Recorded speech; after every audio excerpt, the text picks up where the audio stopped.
So today we're going to be making a nectarine tart with an almond cream filling, but first we need to make the dough. The dough we're going to be making today is very similar to a pie dough. You can actually use this as pie dough, or if you wanted to make your own Pop-Tarts, hand pies, anything like that. Very simple. You don't necessarily need a mixer, but everything that we're going to do today that requires a mixer, we don't have to wash the bowl at any point. We're just going to do it all in the mixer itself. So first, all of our dry ingredients. We have 1 cup plus 1 tablespoon of all-purpose flour. That's going to go in there. Next, we have 2 tablespoons of sugar, quarter teaspoon of salt, a quarter cup of cold butter that has been cubed. Really important that you cut it into some small pieces, preferably about the same size. And this is all going to make one about 8 to 10 inch tart, so depending on what pan you have, it's a little bit flexible. So first thing we're going to do here is let's bring up our bowl. We have a paddle attachment on our bowl here.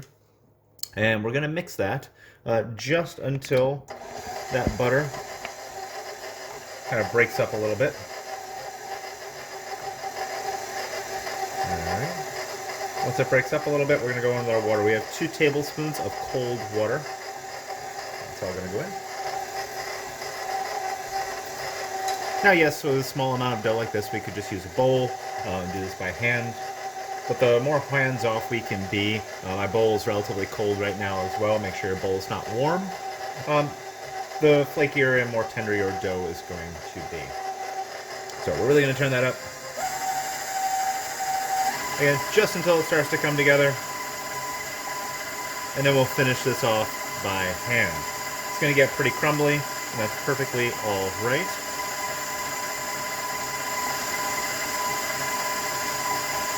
Once we have about pea-sized pieces, that's when we're going to finish it off by hand. Perfect. So we'll take this off. Make sure you get everything off of the paddle. And don't worry about cleaning your paddle. We're going to use this to make our almond cream in our next step. So we're just going to set our mixer back. All right, so pretty kind of loose right now. Now we're just going to use the heat of our hands to really bring this together. So pull the dough together into a uniform piece. You're going to feel like it's not moist enough. This is a high-fat dough, low water. The less water we have, the less gluten development we're going to get, the more tender of a crust we're going to have. If you have cake flour, you could also use cake flour in this. It's going to make it a little more difficult to work with, but you can definitely do that. You can see we're starting to come together as a dough. With a smaller KitchenAid, you might be able to do this all in there. This is a 6-quart bowl. But if you have a 5-quart bowl, or if you have one of the little ones, you can probably make the whole thing in there, and you won't have to do it by hand. So we're just about combined. We're just going to mix this until it comes together as a uniform dough. No more than that. All right, and really scrape the sides, get everything off the side of the bowl. And again, don't clean the bowl. Don't do unnecessary dishes. All right, so we have our nice dough here. It's a small dough because we're making a small tart. All right, so this is the dough. We're going to take this, wrap it in some plastic, and then we are going to chill this until it firms up. Give it at least 25-30 minutes. In that time, in our next step, we're going to be making the almond cream. So next we're going to make our almond cream. I just dusted out our mixer. No worry cleaning it. We're going to go in with our butter first. So we have 2.5 ounces of butter. This is roughly about a half cup of butter. Really best to scale that out. Room temperature, so we have nice soft butter. That's going to go in there. And then we have confectioner sugar. This is a half a cup plus 2 tablespoons of confectioner sugar. Don't have to worry about it being overly sifted or anything like that. It'll be just fine. We can also put our salt in there. We have a quarter teaspoon of salt. And we're going to start to mix that together. What we're doing is we're creaming the butter and sugar together. Make sure you have a rubber spatula. You'll need that. And as long as your butter is nice and soft, this will come together relatively quickly.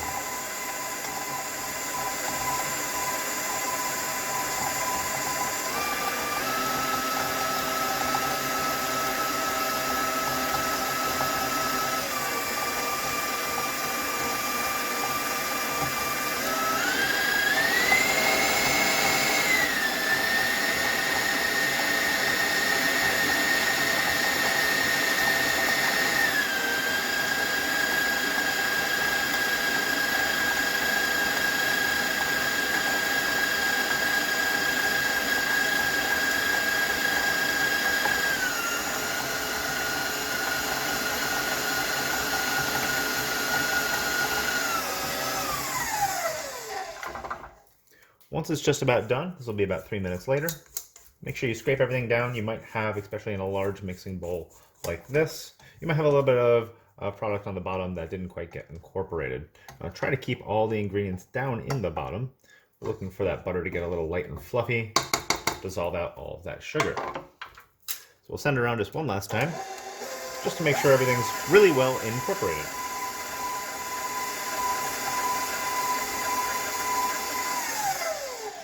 Once everything's incorporated, and this doesn't make a lot of actual almond cream. And when I say cream, we're not talking about like whipped heavy cream. When this bakes off, it'll be nice and light and fluffy. We're gonna have our nectarines or really any stone fruit on top. Now we're gonna take 1 egg, and that's gonna go in. Then we're gonna mix all of that in there as well. This might take a minute to really get incorporated. Scrape down as necessary. But you can mix this on pretty high speed. You'll notice it's going to separate a bit. Stop the bowl, scrape it down. It's a lot of liquid to add all at once.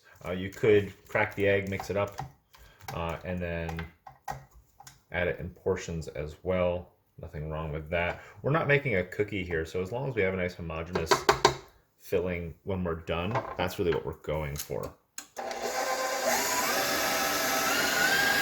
We'll give that one last good mix.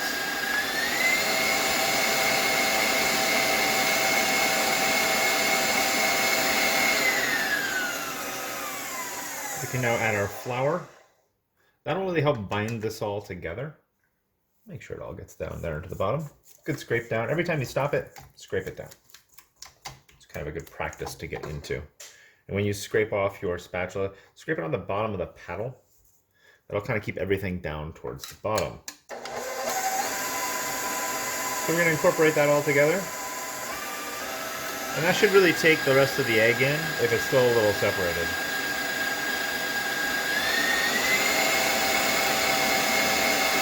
You can do this on pretty high speed. You'll see I'm all the way up on speed 10 here.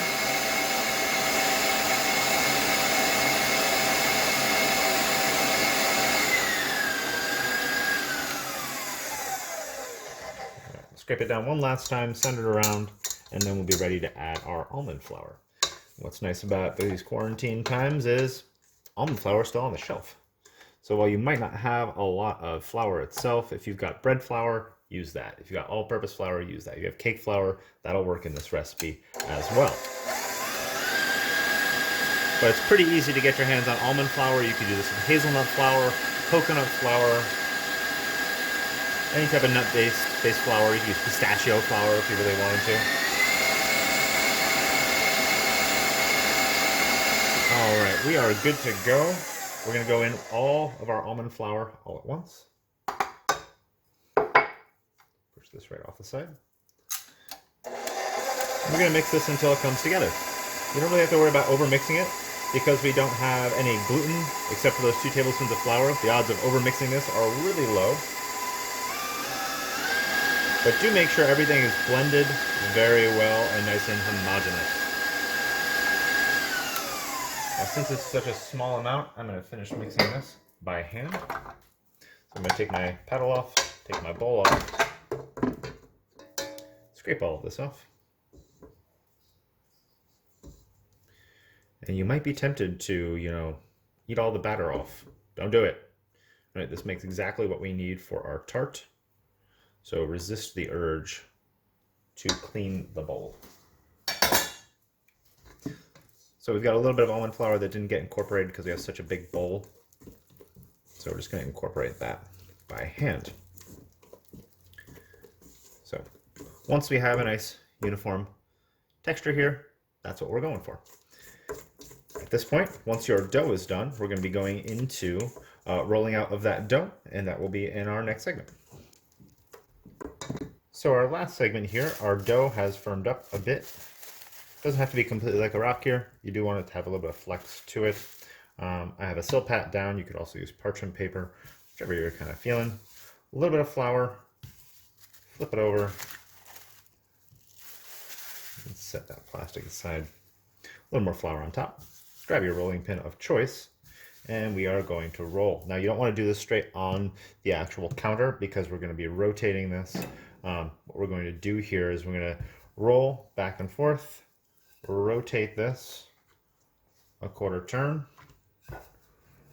and this will help keep it round as much as possible. If you just kind of tackle it, you're just more likely to end up with this kind of like blob shape or an amoeba. But by doing a little bit of a roll, rotate at least 30 to 40 degrees, and then keep doing that, you'll end up with a rounder shape overall. I also like doing it on parchment or on a silpat, so if it for some reason gets sticky, it's not sticking to my counter, I can pop it into my fridge, cool it down a little bit, it'll be easier to move into our tart shell. Now we do want to roll this down to about 1/8 of an inch. It's gonna have to be pretty thin. We want this to be a fork tender tart when we are done. Shouldn't require any more utensils than just your fork, is what we mean by that. If you're starting to get a little sticky, just a touch of flour on top. Try not to use too much. Now you could also use like a sugar-based tart dough for this, a pâte sucrée, or a 1-2-3 dough as it's sometimes known. Alexa off. My timer just went off saying my dough was ready. I was a little ahead of the game. So what we're looking for here size-wise is if you take your tart pan, and I have a removable bottom for tart pan here, we want enough dough for this to also come up the sides. Now this recipe is designed for about an 8 to 10 inch tart. So if you're doing an 8-inch tart, you might have a little bit of dough left over.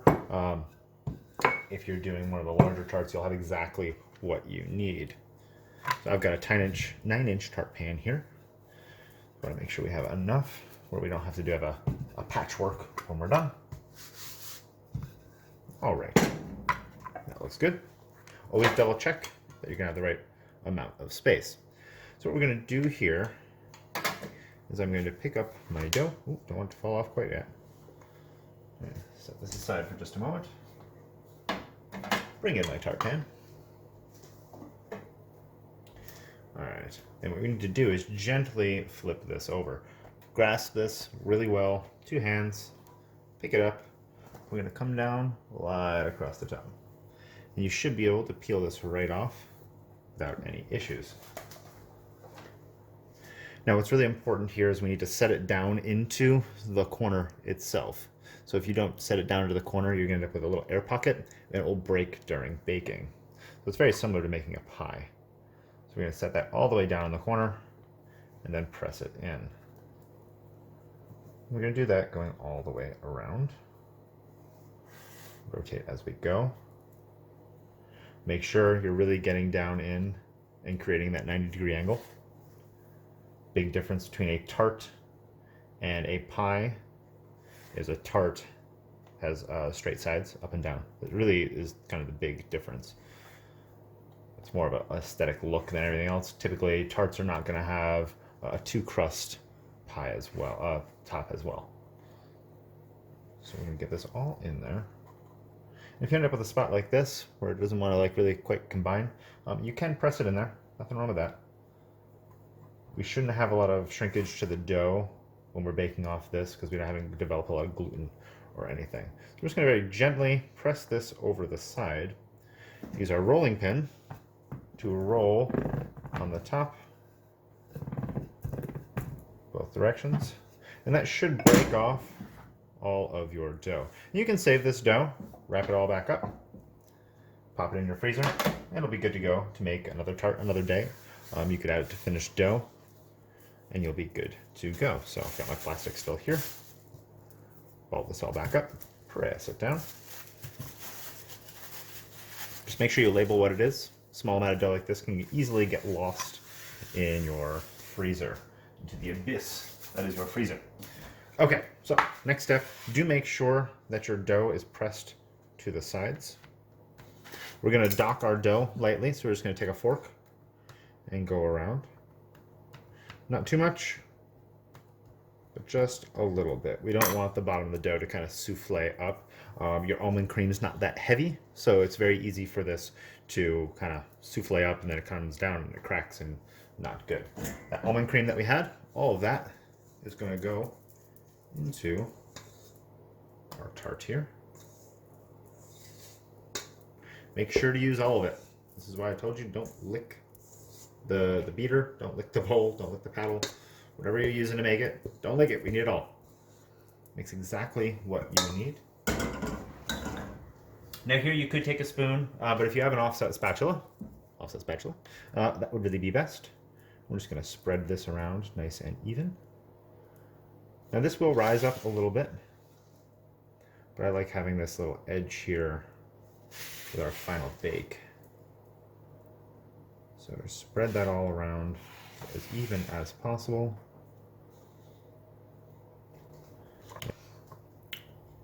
All right, when it comes to adding your stone fruits, it's going to take about 2 of them, and then you can just kind of arrange them as you wish. Try not to do anything overly fancy. I'm just doing this little quick spiral here. All right, nice even, spread them out, and then if you want, you can add a couple extra pieces here in the center. If I can get it out of the bowl. A little too big. Let's squeeze one more in there. All right, and then we're going to bake this off at 350, and we're going to let that bake off. If you're doing it at 350 convection oven for about 25 to 30 minutes. If you're doing a standard conventional oven, do 375, and it'll take about 30 to 40 minutes, just take a little bit longer. What we're looking for is the almond cream that's going to puff up on us. It'll kind of fill in all the gaps here. We'll have a nice golden color to our crust all the way around, and some caramelization on the nectarines that we're using here, or peaches or plums, whatever you're kind of using. If you want some additional caramelization, you could sprinkle on some sugar in the raw, some turbinado sugar, and that will add to a nice color as well. So we'll take a look at this when it comes out. We'll show you how to get it out of the pan, and then we'll move on to the next segment. All right, so our tart is out of the oven, looking good, nice and caramelized all the way around. Now we're gonna have to get this out of the pan. I suggest letting it cool for a bit, and then you're gonna want some type of container since this is a 2-part mold. I'm just gonna use my little flour bowl here. That way when we lay this on top, the outer ring is just gonna fall right off. And then you can serve it right on that metal ring. I don't suggest really trying to move it that much. You can just put that metal ring onto a nice flat plate. But you do make sure it's flat. This is a flat bottom tart. So let's pick this up. We're gonna set it right on top here, and that should fall off nice and easy. So we have our nice tart here. Set this on the side. All right. We have a nice bake all the way around. If I wanted to, I could take some apricot jam, add a little bit of water, thin it out, bring it to a boil, and brush that on top for a nice shine. But it's kind of up to you what you want to do from here. I like to just kind of keep it nice and rustic. Nice sliced scoop of ice cream or some whipped cream, and that's really all you need. Let's slice into this, and we can see what we got here. All right, so cut all the way down.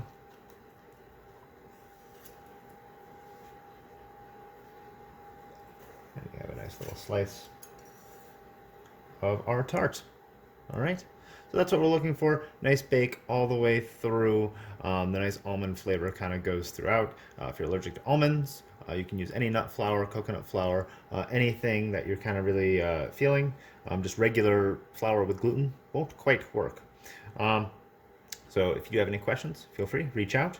Otherwise, enjoy making your tart. Understand that this recipe is a little flexible. This was a 9-inch pan. It'll go up to 10. If you're doing 8, your frangipan, your almond cream will come all the way to the top here. So just be kind of mindful of that. Otherwise, if there's ever anything left over, just freeze it until the next time you make it and throw it in the next batch. So enjoy your tarts. Happy tart making.